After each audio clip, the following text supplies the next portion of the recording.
साथियों, आइए मेरे इस YouTube चैनल यूनिक स्टडी में आप सभी का तहे दिल से हार्दिक अभिनंदन है। आज हम पढ़ रहे हैं ईयड़ स्वर संधि, जो गुण स्वर संधि की विलोम है। यानी गुण में जो पूर्व पद में आते हैं इस ईयड़ स्वर संधि के पर पद में जाएंगे। गुण स्वर संधि में जो पर पद में जाते हैं वो ईयड़ स्वर संधि में पूर्व पद में आएंगे। इसको इस डायग्राम के माध्यम से समझ सकते हैं। इस संधि में पूर्व पद में एरस या दीर्घ ई ई ओ ओ और री आते हैं तथा परपद में कोई असमान स्वर वर्ण आता है।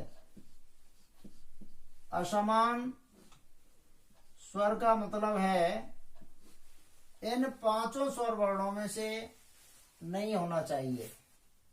हुआ तो स्वर ही, लेकिन पांचों में से नहीं होना चाहिए। ऐसी स्थिति में ई के स्थान पर या ऊ के स्थान पर व और री के स्थान पर र कर दिया जाता है। इसको इस तरह से समझ सकते हैं,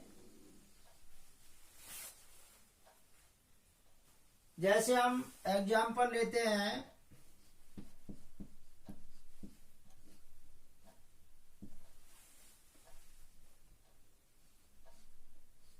प्रत्यय, इसकी सीधी सी पहचान ये होती है या में या वा में या रा में कोई अर्धवर्ण होना चाहिए, आधा अक्षर होना चाहिए। या में भी आधा अक्षर हो सकता है, वा में हो सकता है, रा में हो सकता है। ये सीधी सी पहचान है इसकी। अगर या में कोई आधा अक्षर है तो उसका पूरा अक्षर बना देंगे और एरस ई की मात्रा आ जाती है। या का या वा का अस्तित्व समाप्त हो जाता है और या में या वा में जो मात्रा है वो पर पद में चली जाती है। अंतिम वर्ण है यथावत रहता है। अगर वा में कोई आधा अक्षर है तो उसका भी पूर्ण वर्ण हो जाएगा, लेकिन उसमें छोटी ई की ना करके छोटे ऊ की मात्रा आएगी। अगर वा में कोई आधा अक्षर है तो वा का भी या की तरह अस्तित्व समाप्त हो जाता है। वा में जो मात्रा है वो परपद में चली जाती है और उसका अंतिम वर्ण यथावत रहता है। जैसे हमने देखा प्रत्यय है तो यहाँ या में अर्धवर्ण है। पहला वर्ण ज्यों की त्यों लिखेंगे और ता को पूरा कर देंगे। इसमें छोटी की मात्रा आ जाती है। ये आपका पूर्व पद हो गया। या का अस्तित्व समाप्त हो जाएगा। या में हिरस आ है पर पद में चला जाएगा और अंतिम वर्ण को यथावत लिख दिया जाता है। तो प्रत्यय का संधि विच्छेद करते हैं तो प्रतिधन अय होता है। अब हम देखते हैं संधि को, तो हमने यहीं से पहचान लिया। या में वा में रा में कोई आधा वर्ण है तो ये समझ लो वो ईयड़ स्वर संधि है। उसका श्रेय ईयड़ स्वर संधि को जाता है। अब देखिए इसको पूर्व संधि युक्त शब्द में कैसे लाएं। ता में हिरस ई है, इधर आ है, तो आपका नियम इस ईयड़ स्वर संधि का था कि पूर्व पद में हिरस या दीर्घ ई ओ री में से आना चाहिए, तो ई आ रही है। और परपद में असमान स्वर वर्ण आना चाहिए। इन पांचों स्वर वर्णों में से नहीं मिल रहा हिरसा। ऐसी स्थिति में ई के स्थान पर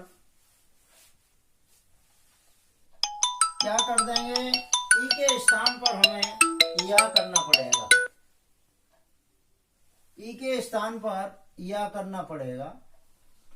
अब देखिए, अगर हमने यहां ता में छोटी की मात्रा थी और यहाँ या आ गया, इसका मतलब है कि ये वर्ण आधा था और उसकी मात्रा भी उसके साथ चली जाएगी, यानी मात्रा हट जाएगी। तो प्र,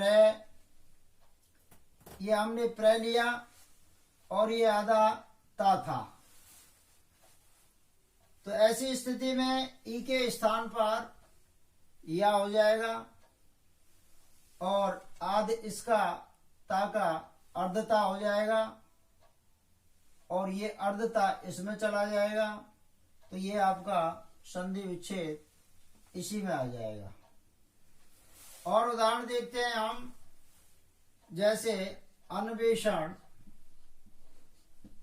अन्वेषण, अब देखिए वा में अर्धवर्ण है, इस अर्धवर्ण का पूर्ण वर्ण कर देंगे, आ को ज्यों की त्यों लेंगे, ना पूरा हो गया, लेकिन वा में आधा वर्ण होगा तो छोटे ऊ की मात्रा लगेगी, तो ये अनु हो गया और वा का अस्तु समाप्त हो गया। वा में ए की मात्रा है तो रस ए आ गई और बाकी के वर्ण ज्यों की त्यों ए क्षण हो गया।